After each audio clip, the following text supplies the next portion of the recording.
Sheet ఇచ్చారు అనేది కూడా కరెక్ట్ కాదని నా అభిప్రాయం. ఎందుకంటే ఒక కోణంలో ఆమె నిందితురాలు, తుక్కల విద్యాసాగర్ అనే వ్యక్తిని బ్లాక్ మెయిల్ చేసింది అనే దేనిలో నిందితురాలు. అదే రెండో కోణంలో ఆమె బాధితురాలు. ఇప్పుడు ఈ నిందితురాలు కోణంకి సంబంధించి మనం పోలీసులు ఛార్జ్ షీట్ దాఖలు చేశారు, సిఐడి దాఖలు చేసింది. ఛార్జ్ షీట్ దాఖలు చేసిన దానిలో కూడా దాదాపు ఫస్ట్ లో ఒక 10 సెక్షన్ల దాకా పెట్టారు. చివరికి అన్ని సెక్షన్లు తీసేసి ఒకే ఒక సెక్షన్ ని ఉంచారు. దానికి మిగిలిన తర్వాత 4 నిందితులు, తల్లి, తండ్రి, సోదరుడు, వాళ్ళందరినీ కూడా తొలగించేందుకు అనుమతి ఇవ్వాలని కూడా కోర్టులో పిటిషన్ దాఖలు చేశారు.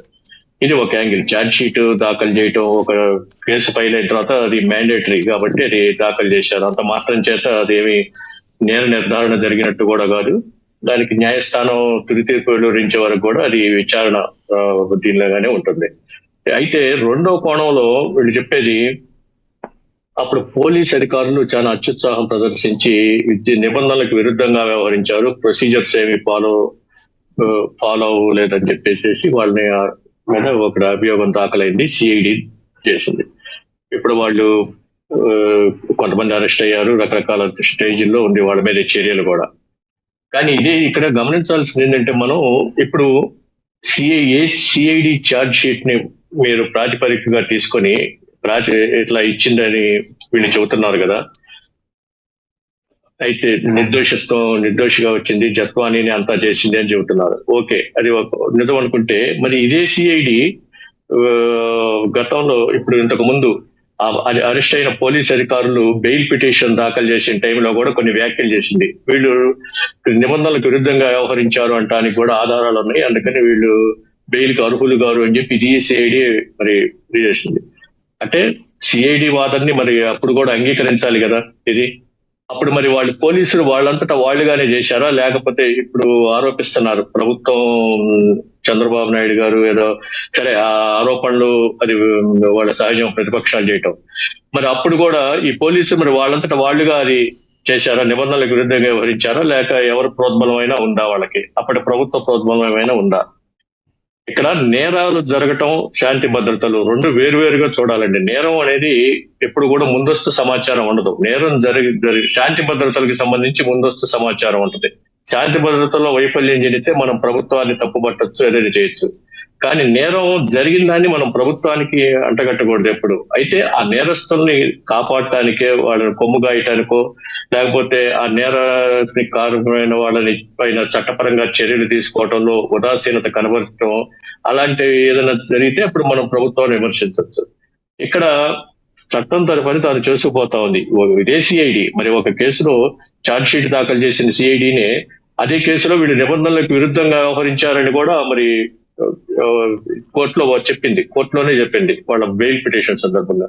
మరి దాని అది అప్పుడు మరి వాళ్ళు అప్పుడు వ్యవహరించడానికి కారణం ఏంటి, ఎవరి ప్రోద్బలంతో చేశారు? మరి వాళ్ళందరూ కూడా ఐపీఎస్ మంచి ట్రాక్ రికార్డు ఉన్న అధికారులే. మరి వాళ్ళకి ఆ మాత్రం తెలియదు. ఎఫ్ఐఆర్ కూడా దాఖలు కాకముందే వీళ్ళు వెళ్ళి బొంబాయి వెళ్ళి ఫ్లైట్ లో వెళ్ళి వాళ్ళని అరెస్ట్ చేసి తీసుకురావటం, ఒక 40 రోజుల పాటు వాళ్ళ నిర్బంధంలో ఉంచటం, ఇవన్నీ కూడా నిబంధనలకు విరుద్ధమని వాళ్ళకి తెలుసు కదా. మరి అది ఏదైనా రాజకీయమైన ఒత్తిళ్ళు ఏమైనా పనిచేసినాయా అప్పుడు?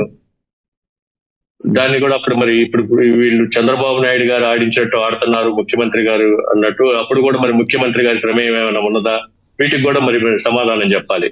ఎందుకంటే ఒకే సేమ్ సిఐడినే రెండు కేసుల్లో కూడా ఇది చేస్తుంది. ఒక కేసులో మంచి సిఐడి మంచిగా చేసి ఇంకో కేసులో మంచిగా చేయలేదని వాదిస్తే ఎలా? ఎందుకంటే బాధితురాలుగా ఉన్న కేసులో ఛార్జ్ షీట్ మాత్రం దాఖలు చేసింది. ఆ ఛార్జ్ షీట్ మీద విచారణ జరిగిన తర్వాత కోర్టు తుది తీర్పు వెలువరిస్తుంది, అది వేరే విషయం. కానీ ఈ నిందితురాలుగా ఉన్న కేసులో వీళ్ళు పోలీస్ అధికారులు దీన్ని మరిపించడానికి దీనికి డైవర్ట్ అవుతుంది. దానికి ఏ విధంగా సమాధానం చెబుతారు? ఆ పోలీస్ అధికారులు అప్పటి ప్రభుత్వ ప్రమేయంతో ఏ విధంగా వ్యవహరించారా, లేకపోతే వాళ్ళ సొంత నిర్ణయమా? లేకపోతే అది కూడా తప్పుడు కేసా వాళ్ళు పెట్టింది సిఐడిది? తప్పుడు కేసు అయితే మరి సిఐడి ఇప్పుడు చెప్పే ఆరోపణలు కూడా మనం నిజమని నమ్మటానికి ప్రాతిపదికగా తీసుకోకూడదు కదా. ఈ విధంగా మనం 2 రకాల వాదనలు మనం వినిపిస్తా ఉన్నాం. కాబట్టి ఈ కేసులో ప్రభుత్వ ప్రమేయం ఉందని నేనైతే అనుకోవట్లేదండి. సిఐడి వాళ్ళ అందుబాటులో ఉన్న ఆధారాలను బట్టి చక్కగానే దర్యాప్తు చేస్తా ఉంది. చూద్దాం ఇది కోర్టులో ఛార్జ్ షీట్ ఎంతవరకు నిలబడుతుంది ఏంటనేది కూడా రానున్న కాలంలో తెలుస్తుంది. రైట్. విజయశేఖర్ రెడ్డి గారు కంక్లూడ్ చేయండి.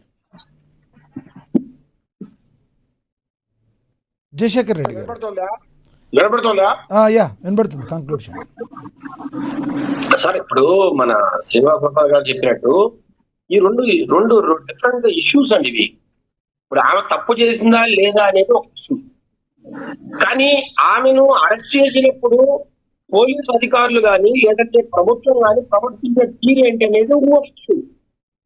పోలీస్ అధికారులని ఎవరైతే విశాఖ గుడిని ముంబై వెళ్ళాడు, ఎప్పుడు వెళ్ళాలి?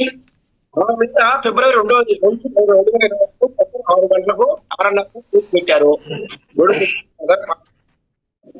2-3 రోజులు ప్రాథమిక విచారణ, ఆమె నిజంగా తప్పు చేసినా లేదా విచారించుకోవాలా, అన్ని ప్రాథమిక విచారణ అయిపోయిన తర్వాత మాత్రమే ఆమెకు 41A నోటీస్ జారీ చేయాలి.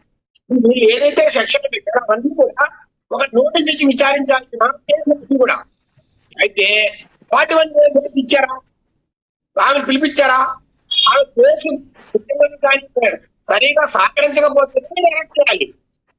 అట్లా కాకుండా ఫిబ్రవరి 2వ తేదీ కొత్త కేసు పెట్టి ఫిబ్రవరి 1వ తేదీన మీరు ఎలా ఫ్లైట్ టికెట్ బుక్ చేశారు?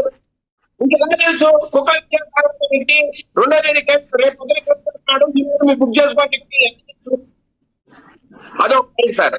రెండోది సార్, ఇంటర్నేషనల్ పాపులేట్ యాక్ట్ లో లెజిస్లేటివ్ కాంట్రాక్ట్ లో ఆస్పెక్ట్ తీసుకురావడానికి అధికారులు ఉంటారు. మామూలుగా మీరు అంటే కొన్ని సంవత్సరాలుగా చూస్తున్నాం. ఎక్కడైనా ఒక ఐపీఎస్ ఆఫీసర్ ఒక నార్మల్ మెడికల్ స్టూడెంట్ అప్పుడు కూడా ఆమె చదువుతుంటుంది, ఆమె తీసుకురావడానికి ఒక